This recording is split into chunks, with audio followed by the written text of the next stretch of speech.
Ernesto. Ang dukha at ang mayaman sa mata ng Diyos. Sa isang maliit na bayan, may dalawang lalaki na magkaiba ang buhay. Ang una ay si Thomas, isang dukha. Araw-araw siyang naglalakad sa kalsada, nagtitinda ng prutas at gulay para may makain. Wala siyang sariling bahay at madalas ay sa ilalim ng punong mangga siya natutulog. Ngunit sa kabila ng hirap, laging may ngiti sa labi ni Thomas. Bago siya matulog, lagi niyang sinasabi, "Salamat po Panginoon, kahit mahirap ako, buhay pa rin ako."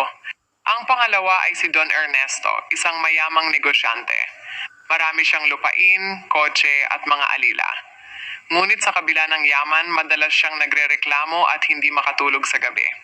Ang kanyang puso ay puno ng takot na baka mawala ang kanyang kayamanan. Isang araw, nasiraan ng kotse si Don Ernesto sa gitna ng kalsada. Dumaan si Tomas at tinulungan siyang itulak. Pagkatapos noon, napansin ni Don Ernesto ang ngiti ni Tomas at tinanong, "Bakit masaya ka gayong wala ka namang pag-aari?" Ngumiti si Tomas at sinagot, "Ang yaman ko ay hindi nakikita sa bulsa, Don Ernesto. Ang Diyos ang aking kayamanan." Sa gabing iyon, hindi nakatulog si Don Ernesto. Naalala niya ang mga sinabi ni Tomas. Kinabukasan, bumisita siya sa maliit na simbahan, lumuhod at umiiyak na nanalangin.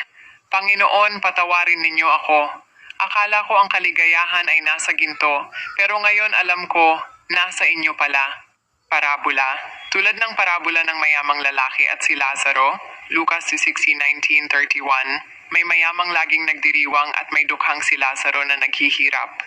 Ngunit nang sila'y parehong namatay, si Lazaro ay kinuha ng mga anghel sa langit, samantalang ang mayaman ay nagdusa sa apoy. Ipinapakita nito na ang tunay na kayamanan ay nasa puso at pananampalataya, hindi sa lupaing pag-aari. Mga Bible verses, Roma 2:11. Sapagkat ang Diyos ay hindi nagtatangi ng tao. Mateo 6:19-21. Huwag kayong mag-impok ng kayamanan dito sa lupa, kundi mag-impok kayo ng kayamanan sa langit, sapagkat kung saan naroon ang inyong kayamanan, naroon din ang inyong puso. Kawikaan 22:2. Ang mayaman at ang mahirap ay kapwa nilalang ng Panginoon. Aral ng kwento, hindi nasusukat sa yaman o kapangyarihan ang halaga ng tao.